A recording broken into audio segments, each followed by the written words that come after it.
Assalamualaikum warahmatullahi wabarakatuh. Jumpa lagi di Matematika kelas Bunda nih.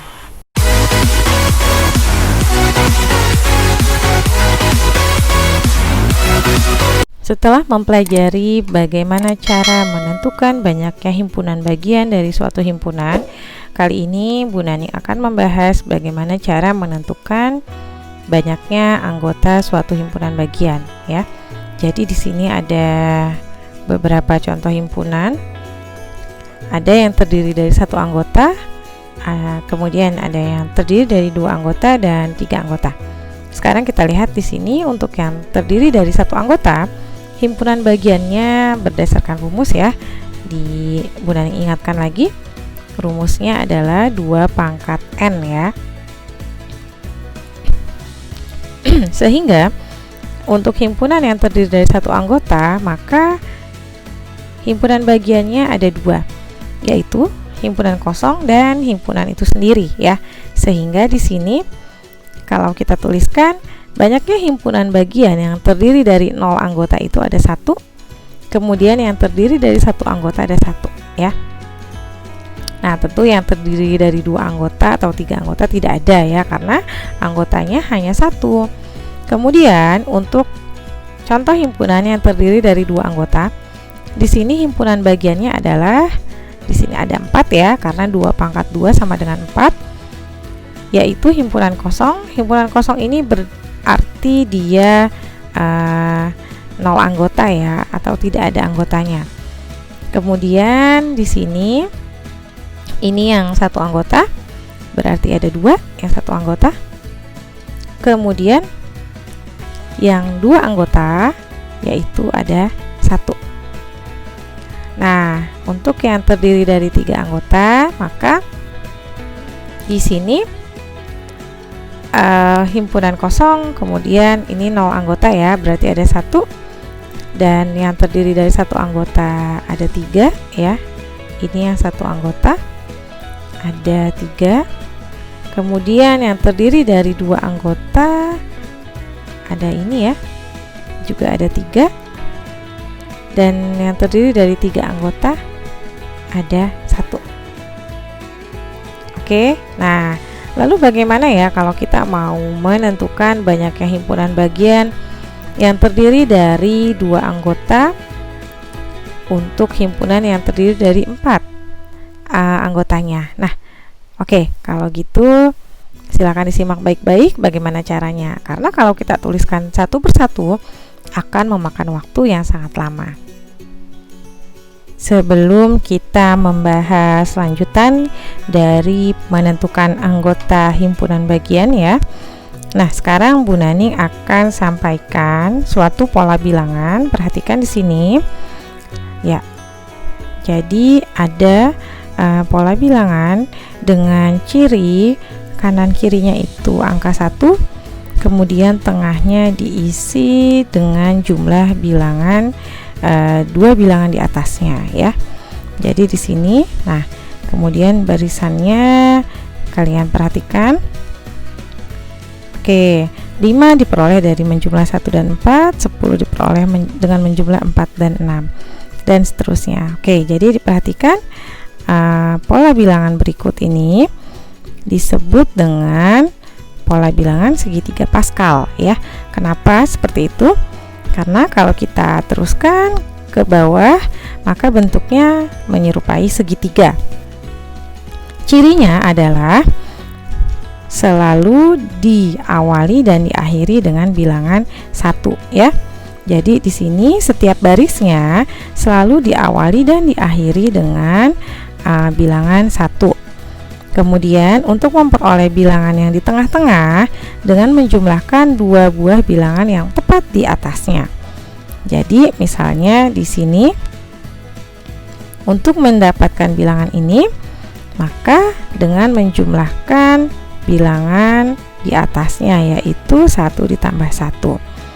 Oke, kemudian di sini misalnya untuk mendapat bilangan ini, maka kita jumlahkan 1 dan 4.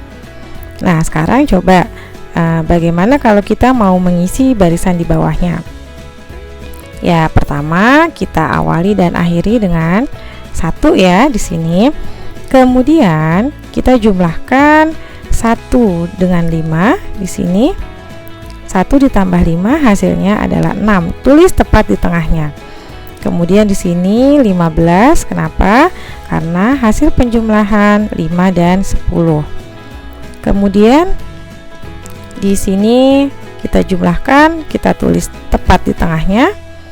Lalu 10 dan 5 kita jumlahkan, di sini hasilnya 15. Kemudian ini kita jumlahkan lagi, hasilnya adalah 6. Ya, begitu seterusnya ya untuk barisan di bawahnya. Oke, sudah paham cara membuat bilangan segitiga Pascal? Kita akan menggunakan ini untuk menentukan banyaknya anggota di suatu himpunan bagian.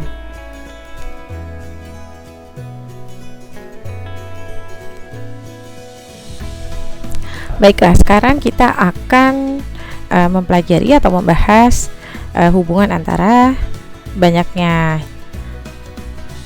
himpunan bagian yang terdiri dari anggota tertentu dengan pola bilangan segitiga Pascal ini ya. Jadi kalian perhatikan di sini. Untuk yang baris pertama ini menunjukkan untuk yang satu anggota. Oke, jadi ini untuk yang himpunannya terdiri dari satu anggota. Nah, kemudian ini untuk yang himpunannya ada 2 anggota. Dan seterusnya ya. Jadi ini diwakili oleh baris ini. Kemudian yang 2 anggota diwakili oleh baris yang kedua. 3 anggota diwakili oleh baris yang ketiga dan seterusnya ya.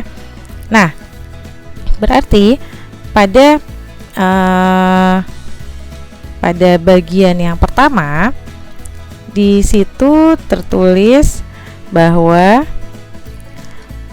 himpunan bagiannya ada 2 ya, di mana di sini ada yang 0 anggota atau yang himpunan kosong itu ada 1. Nah, ini diwakili oleh bilangan yang paling kiri. Kemudian untuk yang satu lagi yaitu yang terdiri dari 1 anggota diwakili oleh bilangan yang di sebelahnya ya. Jadi berurutan. Bilangan yang paling kiri yaitu yang 1 ini ya. 1 yang di sini ini mewakili untuk yang 0 anggota. Kemudian berurutan setelahnya 1 anggota dan seterusnya ya. Jadi Bu Naning ingatkan lagi di sini untuk himpunan bagian yang terdiri dari 0 anggota. Kemudian berurutan di sini untuk yang 1 anggota dan seterusnya ya. 2 anggota, 3 anggota tergantung dari banyaknya anggota pada himpunannya. Jadi Bu Naning perjelas lagi, kalau yang di baris kedua berarti untuk menunjukkan yang di sini ya. Kan ada 2 nih anggotanya, maka kita lihatnya baris kedua. Nah, yang 0 anggota ada 1. Oke, nih ada 1. Kemudian yang 1 anggota ada 2 diwakili oleh ini. Kemudian yang 2 anggota di sini ada 1. Oke. Nah, untuk yang 3 anggota berarti kita lihat di sini, coba 3 yang himpunannya terdiri dari 3 anggota.